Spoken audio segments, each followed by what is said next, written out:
Good, happy Wednesday morning, January 29, 2020. I'm Riley King, and welcome to the Riley King Newscast, right here on the Riley King Network. We have a lot of news to get to this Wednesday morning, so let's begin. First up, Comfort Dog is welcomed into the Manchester Police Department.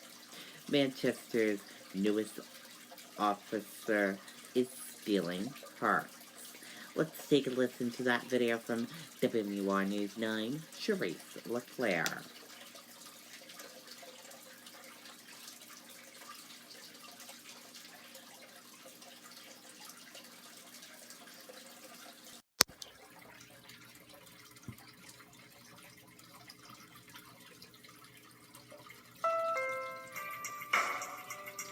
Cold and harsh conditions can make your winters brutal.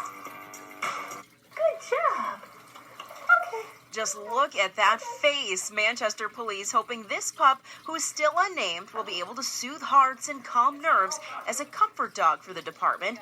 The 13-week-old black lab, who also happens to be a rescue pup, got the star treatment today.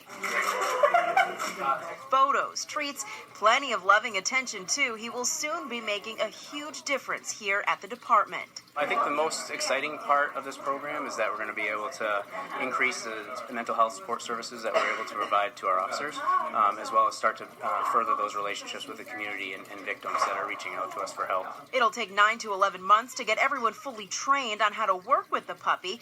Detective Justin Breton will be working closely with him. Ideally, after a critical incident, I would be notified, as well as one of the secondary handlers, and we would be able to respond to the station and begin providing those emergency support services as soon as possible as officers are coming back in. He is joining the likes of other dogs who serve police departments and communities in the state, like Liberty, who has become a celebrity in Concord.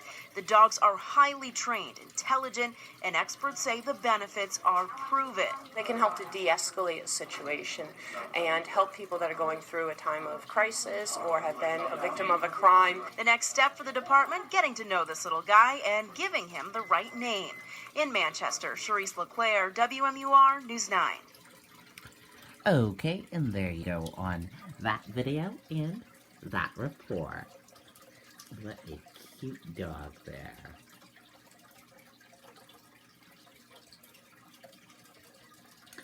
Health officials await test results on 2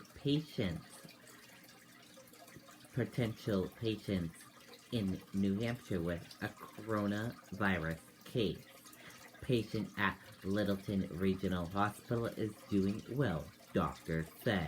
Let's take a listen to that video from WMUR News 9.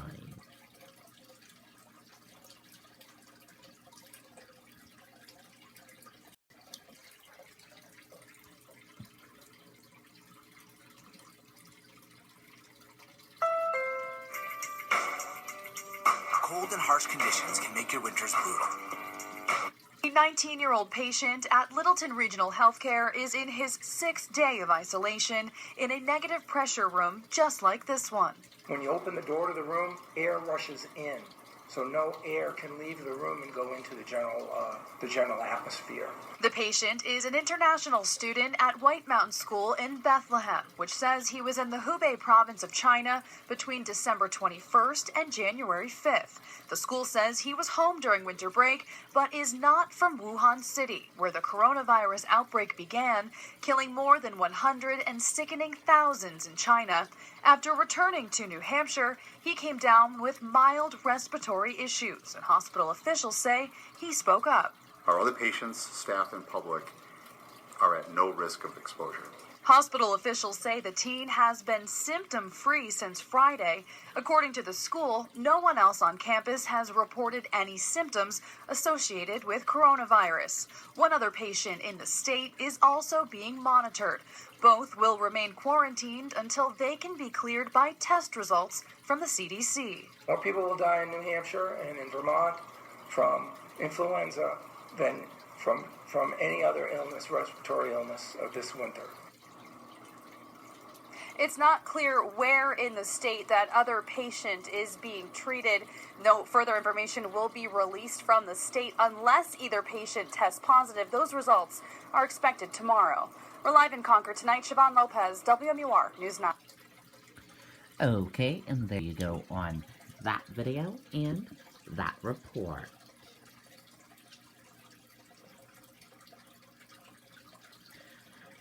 Layoffs could be looming at UNH after consultant report. Firm says university could see $10 million to $20 million in savings. Let's take a listen to that video from WMUR News 9, Jennifer Crompton.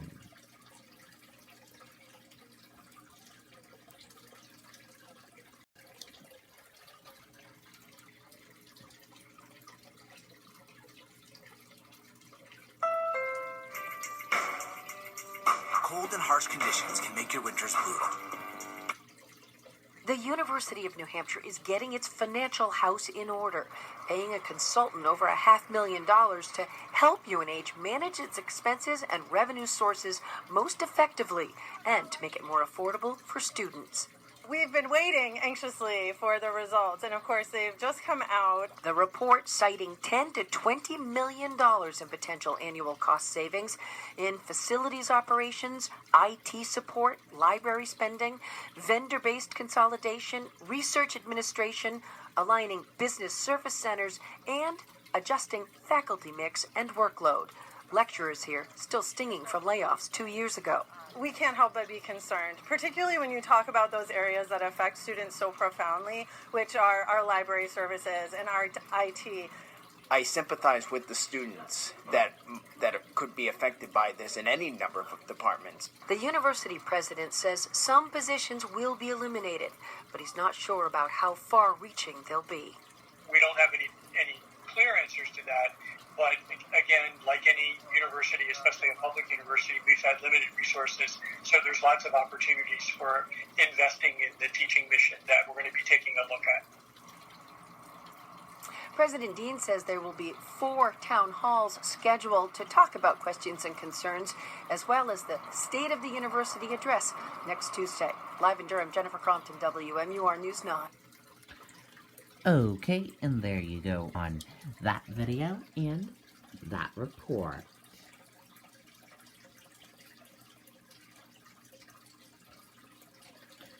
North Woodstock woman says melting ice castles flooded basement.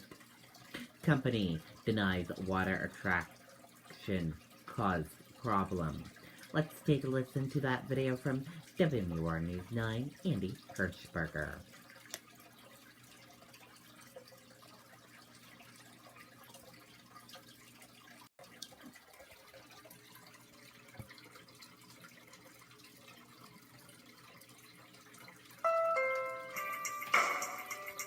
Cold and harsh conditions can make your winters brutal.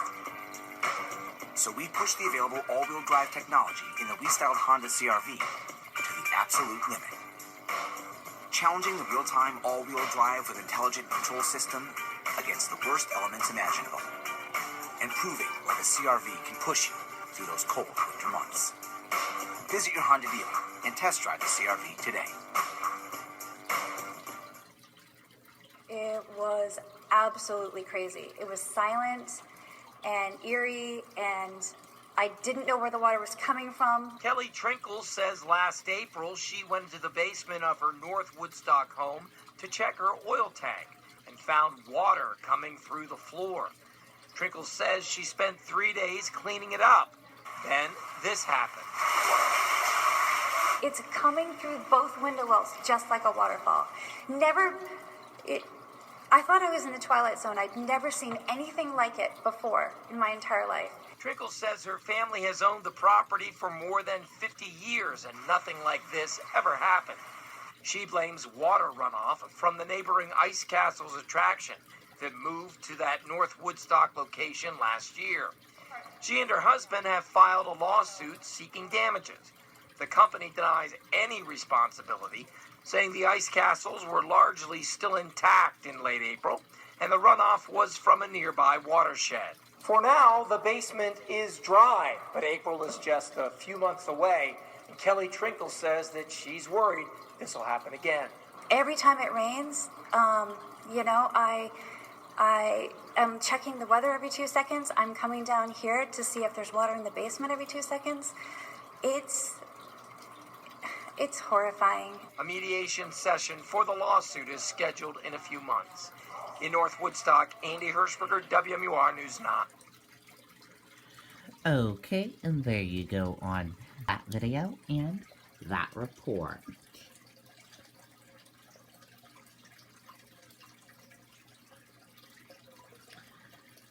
Woman reported missing by family, Nashua police say. April Bailey, 36, last seen January 15th.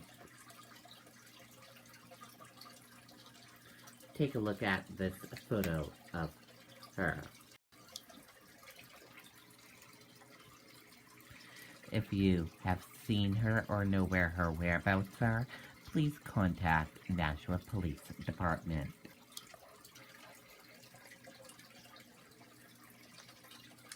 Police are asking for the public's help in locating a woman who family members haven't seen in 2 weeks.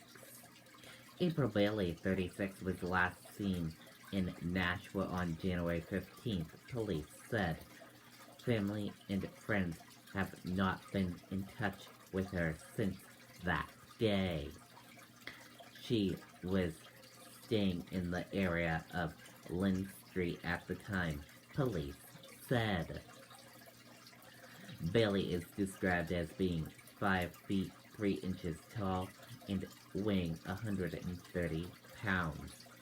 She has dark hair and blue eyes and was last seen wearing slippers, pajama pants, and a black jacket.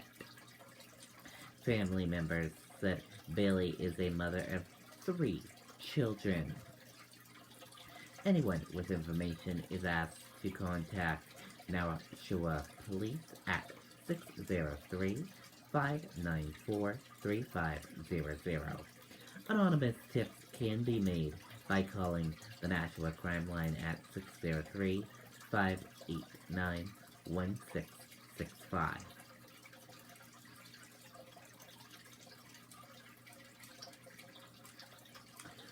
Officer escort body of fallen Virginia police officer home to New England. Let's take a look at this video from WMUR News 9.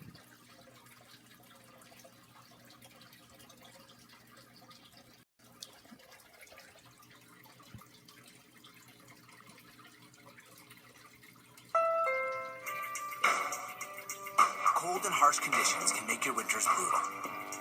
A sea of blue lit up the roads last night as police from across Massachusetts and New Hampshire escorted the body of a fallen Virginia police officer home.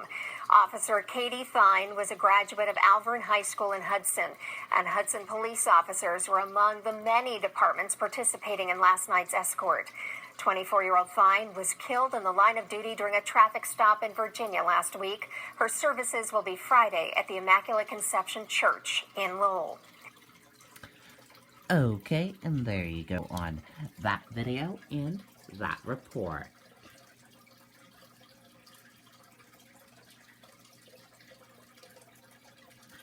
U.S. features point to a higher open on Wall Street.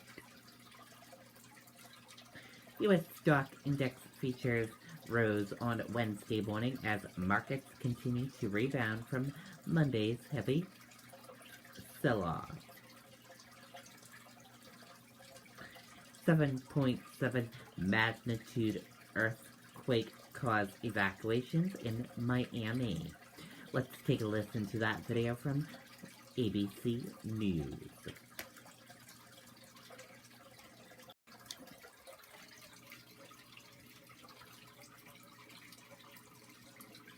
Good evening, News great to have you with us here on a Tuesday night, and we have a lot to get to. We begin tonight with the frightening moments in South Florida today. The powerful earthquake, they felt it in Miami, a 7.7 magnitude quake, erupting along the same fault line that's affected Puerto Rico in recent weeks. The epicenter between Cuba and Jamaica, and you can see the school children here in Kingston, Jamaica, hiding under their desks. In Miami, workers evacuated from downtown high-rises, gathering in parking lots until they could be sure that the buildings were safe. There was a tsunami warning in the region for a time, and the concern tonight, that same fault line that's already been active. ABC's Victor Akendo leads us off from Miami. Tonight, people evacuating from buildings in Miami as a massive 7.7 magnitude earthquake in the Caribbean rattles parts of the city. The alarm started sounding and they were told us to go downstairs to the stairs. We thought it was a bombing, we thought it was a shooting, we didn't know what it was. The earthquake's epicenter more than 400 miles away off the coast of Jamaica and Cuba. School children hiding under desks in Jamaica 77 miles from the epicenter. Others evacuated in Kingston. Big earthquake going on. Look at this. In nearby Cayman Islands, the pool water seen rattling. The last month has been an extremely active period for earthquakes in the Caribbean. Today's quake comes just 2 weeks after a series of devastating earthquakes in Puerto Rico, which sits along the same tectonic plates. And Victor, as you reported, they felt the effects of that powerful quake right there in Miami, where you're reporting tonight. And I know there have been aftershocks in the zone. That's right, David. A series of them, the strongest being a 6.1. There was also a tsunami threat in the Caribbean and Central America. Thankfully, here in Miami, no one was injured. David? All right, Victor Akendo tonight. Victor, thank you. Okay, and there you go on that video and that report. And that is it for this morning edition of the Riley King Newscast right here on the Riley King Network. I hope you all have a great rest of your day, and I'll see you back here later on today for another newscast. And I'll have a news report coming up in a little bit. Goodbye, everyone.